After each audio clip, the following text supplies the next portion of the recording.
Assalamualaikum warahmatullahi wabarakatuh. Allahumma sholli wa sallim. Allahumma sholli wa sallim wa barik wa tafaddal wa barik bi jalalika wa tabarika ala kulli ibadika wa asrafi ubadik hasanil amri wal adiyah wa imami ghaibati wal haram wa tarjumani bilisanil ilah wa maba'il ilmi wal hilmi wal hikmati wal hikam abil qasim sayyidina wa habibina wa syafi'ina wa maulana Muhammad sallallahu alaihi wasallam zilu syarafai ya Rabb zilu syarafai ya Rabb zilu syarafai ya Rabb ya Rabbi karama wa ta'zima wa rifata wa mahabata wa birra wa salim arjamu tabaraka wa ta'ala asal al-baqir ali wa al-barri al-jari sadatina wa imamina wa mawalina habibna Umar Usman wa Ali الحسن ثم الحسين فعم بقية الصحابة وقرابة رسول الله صلى الله عليه وسلم أجمعين والحمد لله رب العالمين يا رب المصطفى بلغ مقاصدنا واغفر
لنا ما مضى يا واسع الكرم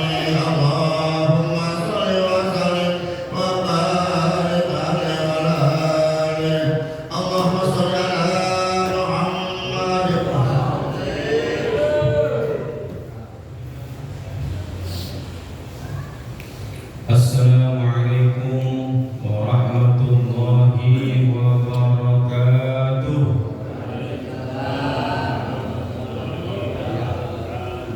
Belum pada makan ya.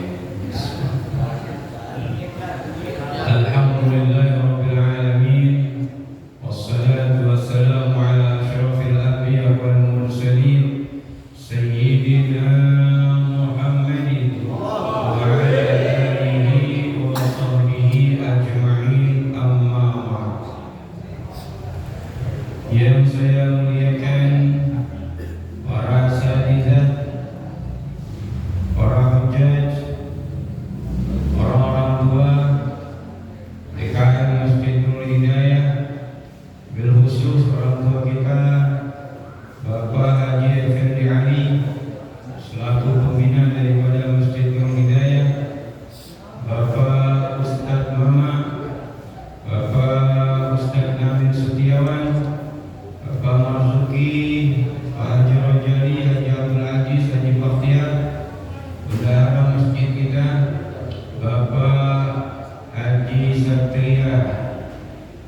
Indra Gunawan, yang lengkap itu ya, singkatan SIG ya, SIG bukan SIGI ya.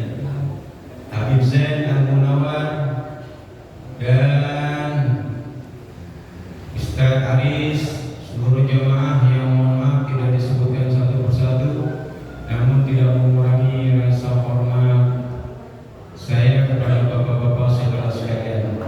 Bapak Haji Bismillahirrahmanirrahim,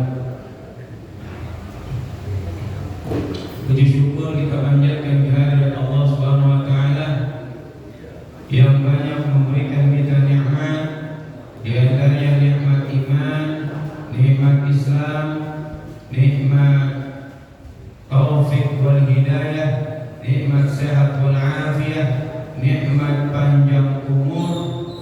Yang karena dengan semua nikmat itu kita hadir di Masjid Nurul Hidayah ini dalam rangka melaksanakan kewajiban kita, yakni sholat maghrib yang kita laksanakan secara berjamaah, dilanjutkan dengan ta'lim. Mudah-mudahan niat langkah kita ke tempat ini mendapatkan ridha, barokah, pahala dari Allah Subhanahu wa taala. Salawat dan salam semoga tercurahkan kepada baginda Muhammad sallallahu alaihi wasallam beserta keluarganya, sahabatnya dan para pengikutnya setia. Hadirin yang dimuliakan Allah Subhanahu wa taala, sebagaimana biasa sebelum kita mulai ta'lim, mari sama-sama kita membaca suratul Fatihah.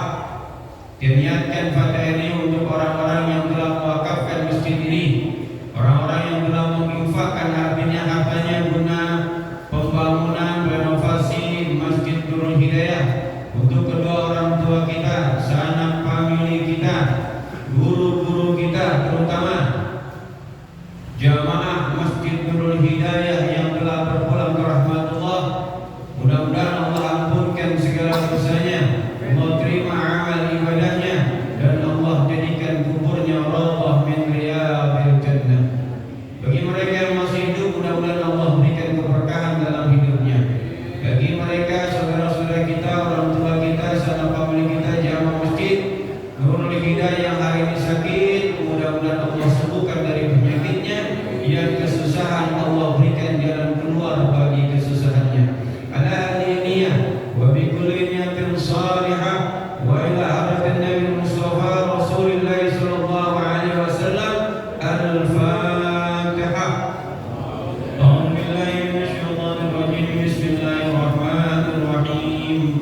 Alhamdulillahi rabbil alamin arrahmanir rahim maliki yaumiddin. Iyyaka na'budu wa iyyaka nasta'in. Ihdinas siratal mustaqim. Siratal ladzina an'amta 'alaihim ghairil maghdubi 'alaihim waladdallin. Amin. Al-Fatihah. Khususan di mu'allif kitab wa ila ghairi ustadzi marka wa ila hadratin Nabi Mustafa Rasulullah sallallahu alaihi wasallam. Al-Fatihah. A'udzu billahi minasy syaithanir rajim. Bismillahirrahmanirrahim.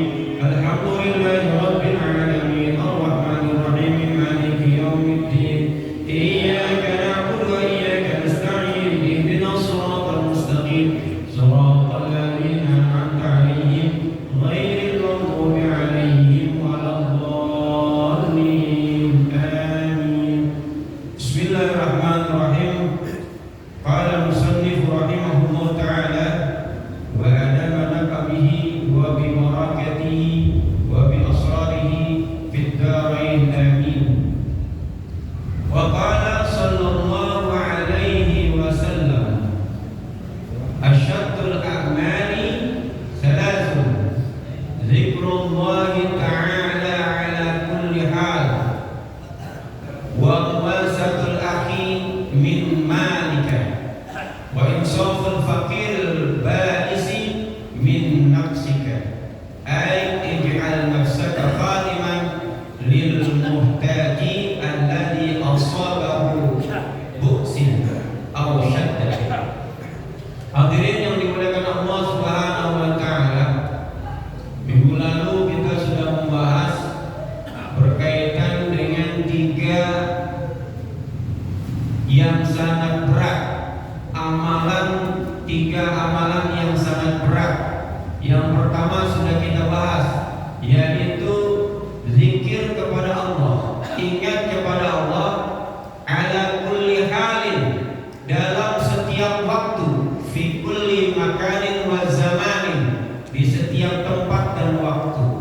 Saya sudah sampaikan 10 zikir Allah Subhanahu wa taala, zikrullah yang dibaca oleh Imam Al-Ghazali. Terakhir saya cerita bahwa zikir kepada Allah Subhanahu wa taala di samping untuk mendekatkan diri kita kepada Allah Subhanahu wa taala, salah satu juga untuk menghindari daripada godaan-godaan syaitan. Semakin tinggi tingkat keimanan seseorang, tingkat ketakwaan seseorang, maka semakin tinggi pula goncangan godaan yang akan dihadapi. Bagi orang yang suka mancing, main judi, kemudian minum minuman keras, ya, itu godaannya agak besar. Artinya yang datang iblisnya, setannya main kecil-kecil aja. Kenapa? Orang udah terbiasa. Tanpa digodain memang udah biasa. Biasa mancing, biasa apa namanya, main judi, biasa aja, minuman keras. Yang susah itu godain orang yang rajin taklim, yang rajin sholat, rajin zikir. Susah godain, maka apa yang dikirim itu paling enggak pangkatnya itu di atas kopral, kolonel gitu. Kalau sekelas kiai apalagi yang tinggi-tinggi itu jenderal, udah mulai jenderal pangkat 1 sampai jenderal pangkat 4 gitu. Jadi tergantung kitanya nih, kita mau ngadapin musuh kita itu yang pangkatnya seperti apa. Kalau kita mungkin pangkatnya masih di atas kopral juga kali ya. Kenapa ya, kita sering berbuat dosa sebenarnya. Kemarin saya cerita belum habis ya, tentang seorang yang bergelar abid, ya, rajulun muta'abbadun. Dia rajin ibadah, rajin berzikir kepada Allah Subhanahu wa taala. Tiada hari baginya, tiada waktu baginya selain ibadah kepada Allah Subhanahu wa taala. Di samping salat juga banyak zikir kepada Allah Subhanahu wa taala. Sampai-sampai karena dia rajin ibadah, rajin zikir kepada Allah, iman kepada Allah, kapan waktu segala doa yang dia panjatkan pasti dikabulkan oleh Allah Subhanahu wa taala. Karena dikabulkan, banyak orang yang datang kepada orang tersebut. Untuk apa? Minta doa. Salah satunya adalah sembuh dari segala penyakitnya. Yang saya bilang kemarin minggu lalu, kalau seandainya orang ini ada di kebagusan, itu yang namanya rumah sakit, puskesmas, Fatmawati, apalagi Zahira, Aulia, Malisi, itu rumah sakit pada tutup itu. Kenapa? Orang nggak mau berobat ke situ, karena berobat ke situ butuh proses, ya kan? Ada yang sehari, 2 hari, 3 hari, sebulan, bahkan setahun berobat berkali-kali langsung sembuh. Tapi kalau ada orang seperti Pirsis yang doanya diijabah langsung oleh Allah Subhanahu wa taala, di daerah kebagusan orang pada ke situ semua. Nah, setiap dia angkat tangan sembuh tuh orang.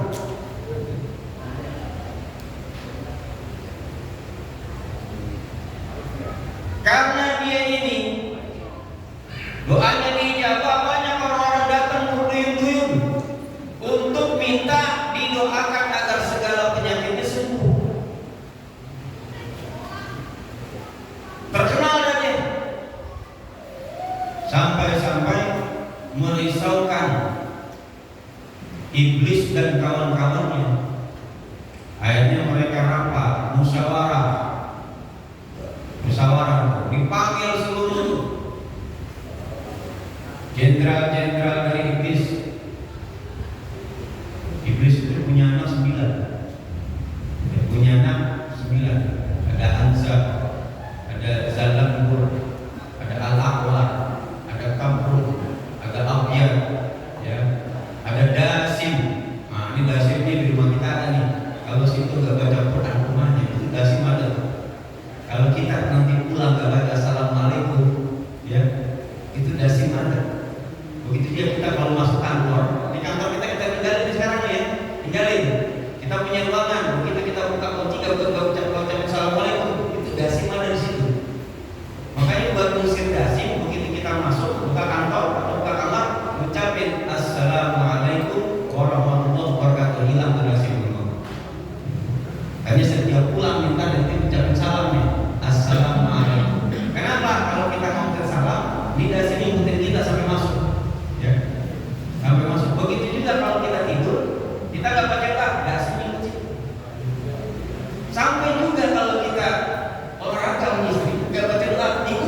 Dia bilang sama tentara-tentaranya, ini si Pirsis sudah mengganggu ketentraman kita, sudah menyusahkan kalian.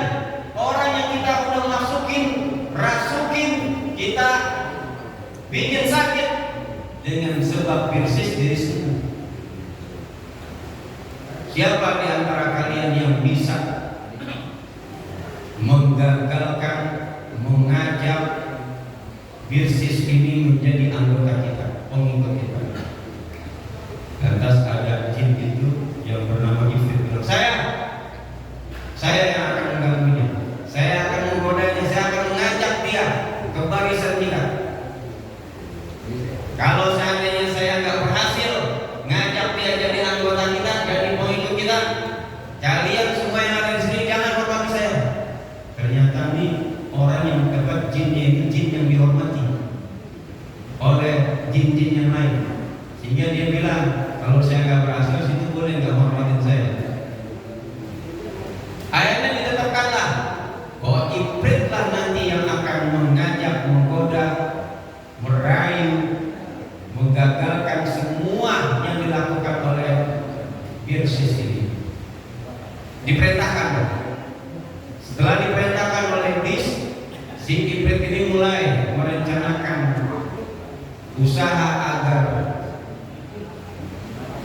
si Pirsis, ulama atau ahli ibadah ini menjadi pengikutnya. Mulai dia cari kelemahan-kelemahannya. Kalau orang Bani Israel, kita Bani Israel, rahib. Kalau orang Bani Israel namanya rahib, ya rahib ulamanya. Al-abid, al-abid itu ahli ibadah, ahli zikir.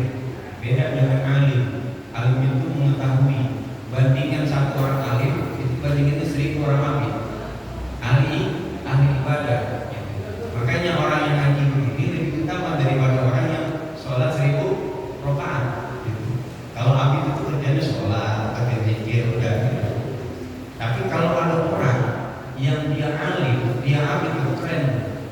Tapi susah sekarang. Susah gitu. Dia alim, dia ngajar, kemudian sholat tahajudnya nggak pernah tinggal, duhanya nggak pernah tinggal, siangnya dia puasa, ngasih makan orang miskin. Nah itu susah yang kita kerjain, ya, susah. Zaman sekarang susah. Yang paket lengkap gitu. Akhirnya si Ifrit ini mencari di sebuah kerajaan. Ada di kerajaan di zaman Bani Israel itu hiduplah seorang raja yang dia punya anak perempuan. Perempuannya itu cakep luar biasa, cantik luar biasa. Nah, cuman jangan dibayangin cakep kayak gimana aja. Gak usah dibayangin cakep. Lagi ngobrol dengan orang tuanya, dengan bapaknya, ini anak tiba-tiba sakit, dan sakitnya bukan sakit biasa, gila orang ini. Kenapa? Kan memang kerajaan si Ifrit dimasukin dulu, ya, anak buahnya pokoknya gimana caranya biar tuh orang sakit. Dipanggil oleh tabib istana, sehari diobatin, 2 hari diobatin, 3 hari diobatin, nggak sembuh. Karena nggak sembuh, mulai Ifrit merubah dirinya menjadi manusia. Datanglah kepada raja, dia bilang, hai raja, kalau anakmu pengen sembuh, bawa anakmu ke Pirsis. Dia ahli ibadah yang doanya dikabulkan. Siapa saja yang datang kepadanya minta obat, minta didoakan dari sakitnya, maka dia akan sembuh dari penyakitnya. Nah, sarannya diterima, dibawa dan anaknya ke Pirsis. Sampai di sana dikasih tahu, Pirsis, anak saya sakit tiba-tiba jadi gila. Kalau obatin, akhirnya diobatin. Obatinnya gak pakai apa-apa, cuma apa? Didoain. Namanya siapa? Fulana binti Fulan. Didoain lah. Ya Allah, ini pakai nama Ismul Azam ya, sembuhkan penyakitnya. Selesai begitu sembuh penyakitnya. Kalau di sini zaman sekarang, orang kalau minta obat dengan ulama, kiai, ya, maha baik, ya, pakai apa? Air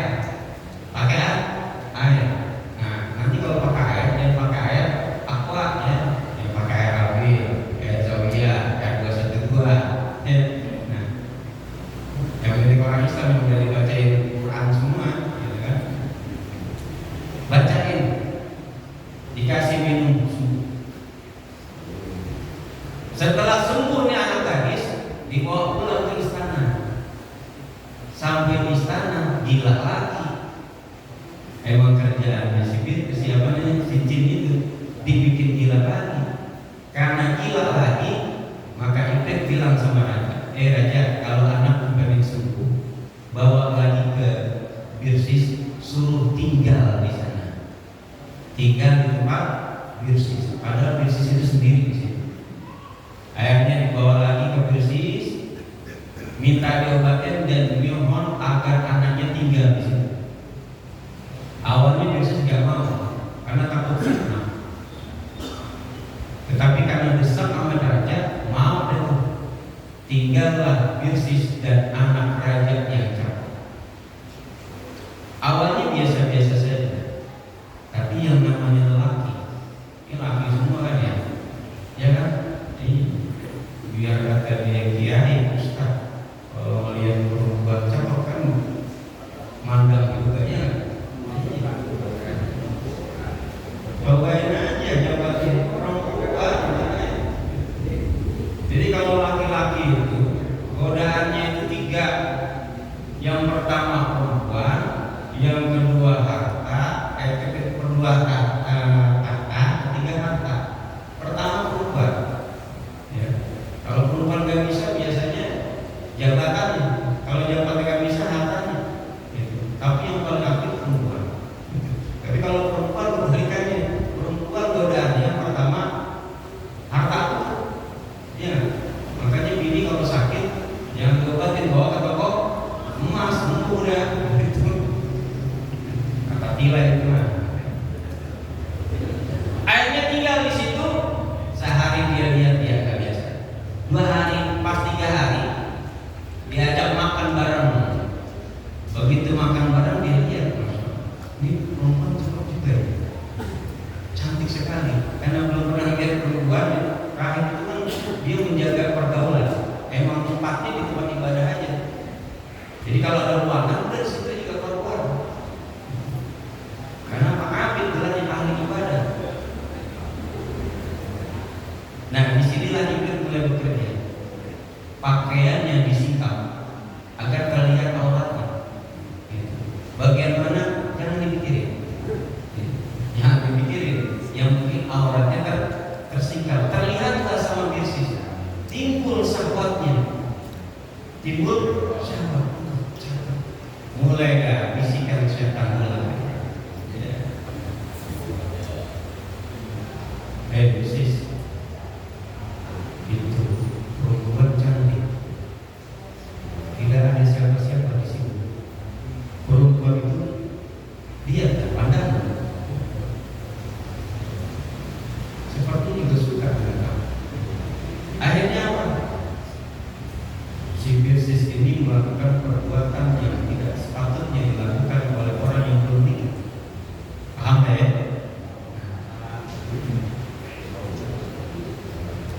Dilakukanlah itu sama Birsis. Padahal dia apa? Abid ahli ibadah. Godaannya itu zaman dulu. Zaman sekarang ada kayak gitu. Oh, banyak. Belum lama di TV loh. Dan juga di share sama siapa itu? Guru ngaji mencabuli 15 bocah, masya Allah. Guru ngaji loh. Untung tuh ngajar ngaji bapak-bapak. Ya begitu. Biasa tapi ditanya bapak-bapak itu kan. Iya, bukan ngajar anak-anak. Makanya kalau ngajar anak-anak bukan. Makanya kalau saya pernah di kepolisian, datang di kepolisian itu berkali-kali dihimbau berhati-hatilah dengan guru-guru yang ada di sekolah. Kita dibilang begitu, kita kan kepala sekolah ya.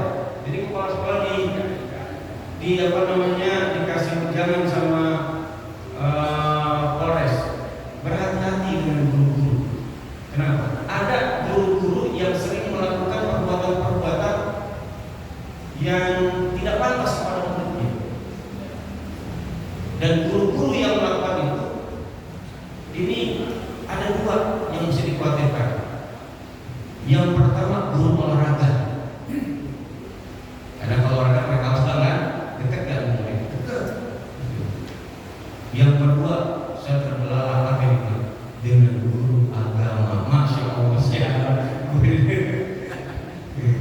dengan guru agama. Kenapa? Dalam kasus di kepolisian ternyata yang banyak melakukan perbuatan itu adalah guru olahraga dan guru agama. Dan saya sampaikan kepada guru-guru karena amanat, ya kan, biasanya saya sampaikan hati-hati ya, kalau kita punya kedekatan dengan murid jangan sampai terlalu dekat, apalagi sampai megang-megang, menyentuh bagian-bagian tubuh perempuan untuk yang laki-laki, ya. Terutama untuk dua guru, satu guru olahraga, yang kedua guru agama. Pasrah loh, maaf sekarang saya sudah tidak jadi guru agama, saya jadi kepala sekolah. Guru agama yang benar, ya. Karena kasusnya banyak seperti itu. Ternyata si Birsis juga sama tergoda juga dengan perempuan. Akhirnya apa? 2 bulan kemudian ketahuan hamil. Orang hamil kan lama-lama perutnya nggak mengecil, membesar. Kalau besar ketahuan nggak? Ketahuan. Dia tinggal di tempat situ. Udah pasti yang dituduh siapa? Si Birsis. Kalau dia membiarkan, dia bakal malu. Ahli ibadah, terang belaknya al-abid. Al-abid itu ahli ibadah, artinya orang yang kehidupannya hanya untuk Allah. Ahli ibadah itu. Akhirnya apa? Dibisikin sama Iblis. Hei Birsis, itu lama-kelamaan menurut anak gadis itu akan besar.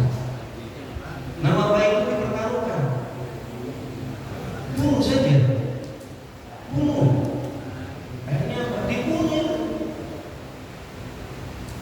Dibunuh perempuan itu, dipotong ke lehernya. Kemudian diserahkan, kuburkan di bawah tempat mihrab. Kalau mihrab itu orang Bali, Bali ya. Bali ya. Dipan ya. Dipan. Kalau kadang dulu ini Bali itu ya. Sholat di atasnya. Nah, kuburkan itu di bawah, digali itu di bawah tempatnya ibadah. Kuburkan di situ. Nah, namanya orang tua biasanya kalau kita di pesantren ya, ada anak di pesantren itu sebulan aja udah kamu 2 bulan ya. Akhirnya ini raja kangen sama anaknya, apalagi istri raja, emaknya seperempuan kamu pengen ketemu. Datanglah ke tempat Birsis, ditanyain anak saya mana, bagaimana keadaan anak saya. Kata Birsis, anakku sudah lama nggak tinggal di sini, sudah pulang, sudah lama kabur dari sini. Nah, karena dibilang itu balik lagi, pulang, dicari di kamarnya, di sudut-sudut istana, semuanya dikelilingin tuh. Barangkali anaknya memang benar-benar sudah pulang. Ternyata apa yang terjadi? Anaknya nggak ada. Akhirnya dikasih tahu tuh, mengikuti pernah aja di jin, kasih tahu, raja, tahu nggak? Anakku udah mati. Kalau nggak percaya balik lagi ke tempat Birsis, cari di bawah tempat ibadahnya, di situ anakku dikuburkan. Emang dia ngatur, balik lagi. Kemudian digali tuh, benar ada mayatnya. Karena ketemu jenazahnya, Birsis ditangkap, diadili. Keputusannya Birsis harus dihukum mati dengan cara ditembak, ya, belum ada pistol yang belum, ya, dipenggal, ada yang digantung. Nah ini digantung dengan cara digantung. Ditentukanlah hari ini jam sini Birsis akan digantung. Udah siap digantung, tinggal ditarik pekamnya, mati. Tapi sebelum ditarik datang tuh si Al-Qudhunya si Iblis juga datang. Birsis, kejadian ini saya yang ngatur. Kejadian ini saya yang ngatur. Kamu memperkosa, kamu menghamili, kamu itu saya sendiri. Saya bikin dia sakit, saya ngatur. Dan kalau saya ngomong, kamu bisa bebas dari diantara Tuhan. Saya tinggal ngomong aja. Yang benar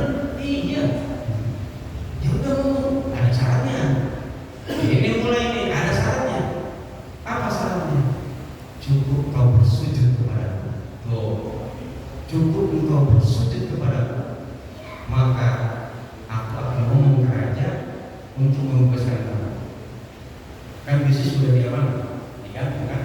Sudah siap, udah kalinya dari sini. Kata Yesus apa? Bagaimana mungkin saya bisa bersujud denganmu?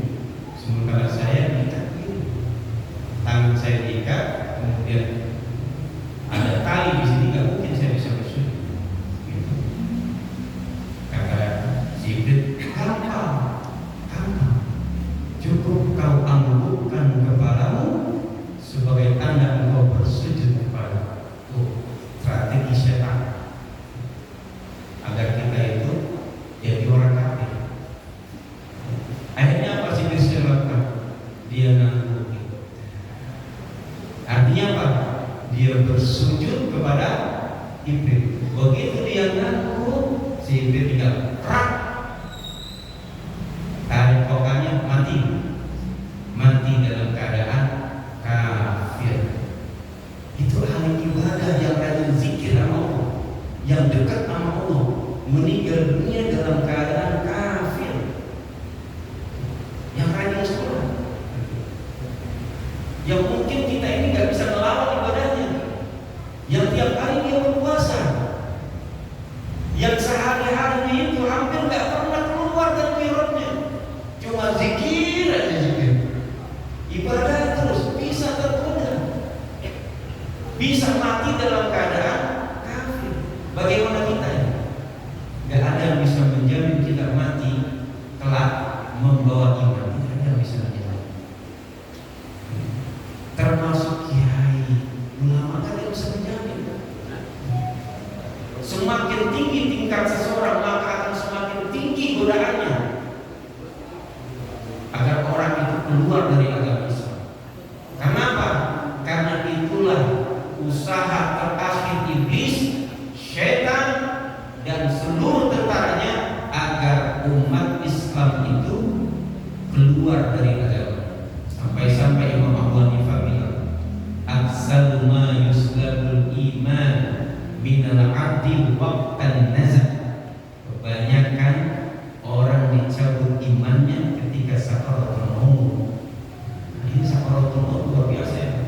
Nah, kita berlindung mudah-mudahan Allah Subhanahu wa taala mencabut nyawa kita dalam keadaan iman dan Islam. Itu kesuksesan yang sangat besar kalau kita bisa mati dalam keadaan mempertahankan iman. Nanti suatu ketika kita akan akan mengalaminya masing-masing. Bagaimana dahsyatnya godaan iblis, godaan setan ngajak kita keluar dari agama Islam. Kita nggak tahu bapak kita, emak kita, istri kita, saudara kita, anak kita, guru-guru kita yang telah wafat itu, wafat yang sudah kita sholatkan, mati bawa iman apa kita tahu? Hanya dia yang tahu. Bahkan pernah ada yang bilang bahwa di malam ini kata Rasul, dia bilang Rasul, dia bermimpi bertemu dengan Rasul, bahwa hari ini umatku meninggal dunia 1.500 orang, tapi yang meninggal dunia dalam membawa iman hanya 2 orang. Dari 1.500 yang meninggal cuma 2 orang yang bawa iman. Lalu kita gimana nih? Masya Allah, luar biasa. Kenapa? Nanti begitu kita sakaratul maut datang iblis, dan datang itu pintar. Dia tidak menyerupai siapa di dunia ini yang paling berpengaruh bagi kita. Emak kita yang sudah meninggal, bapak kita yang sudah meninggal, istri kita yang sudah meninggal, atau anak kita yang sudah meninggal, dia akan menjelma seperti ini. Dia bawa minuman, ya, bukan Nabi yang bawa, ya, segelas air dingin. Orang yang sakaratul maut, diceritakan dalam kitab Babil Akhbar, ini dia akan mengalami kehausan yang sangat berat, membakar kering luar biasa. Maka disunahkan orang ketika sakaratul maut dikasih air, tapi jangan minum begini. Kalau bisa dia kasih sedikit, kan ada pipet atau pipet,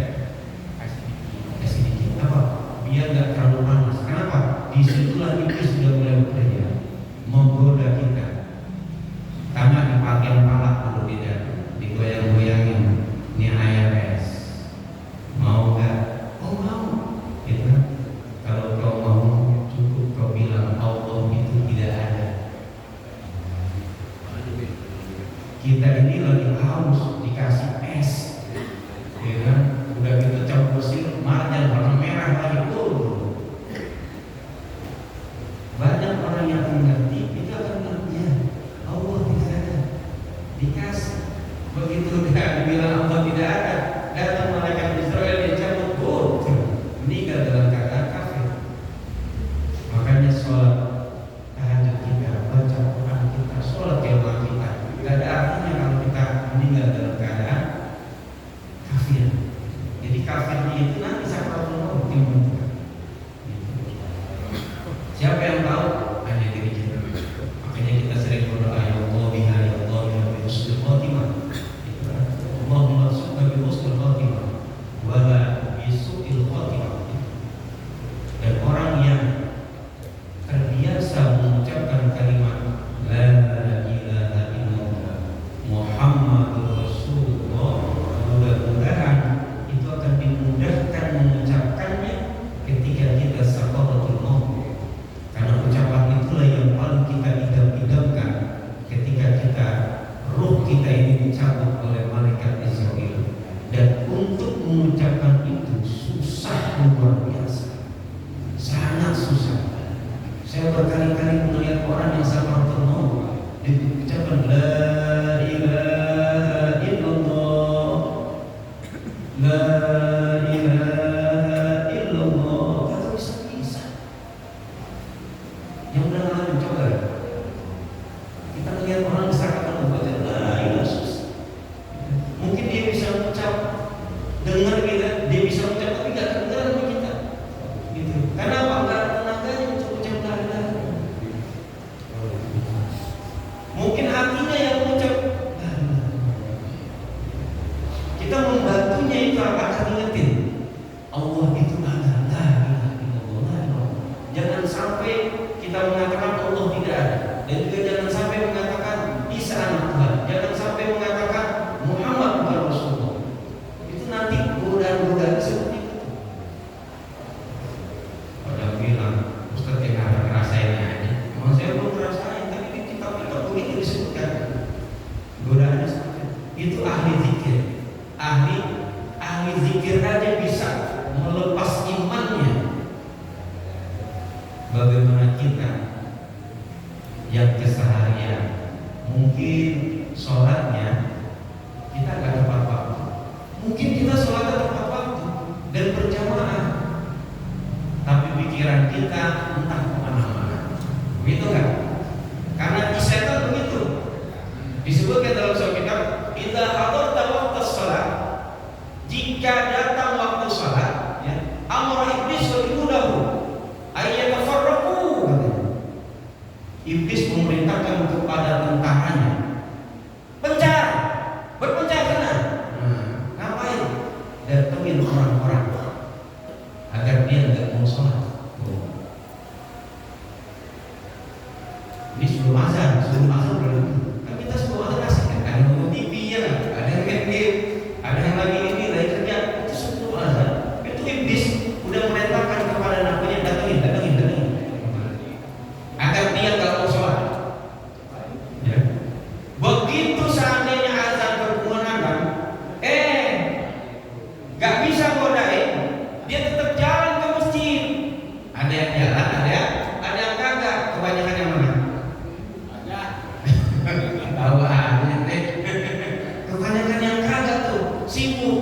Nah kalau yang kagak beruntung deh itu, dipuji sama iblis, hebat sih itu, hebat dikasih kehormatan. Tapi bagi yang gak berhasil, dia akan menggoda lagi. Begitu sampai ke masjid juga, apa yang dilakukan? Godain, biar bacaannya, sujudnya, rukuknya tidak sempurna. Berapa banyak orang yang rukuknya gak sempurna ketika sholat? Banyak kalau saya lihat. Berapa banyak orang yang sujudnya gak sempurna? Banyak. Saya kalau sholat di belakang, kebetulan lagi datang belakangan, ya terkadang nggak pernah susah jadi rusuk gitu.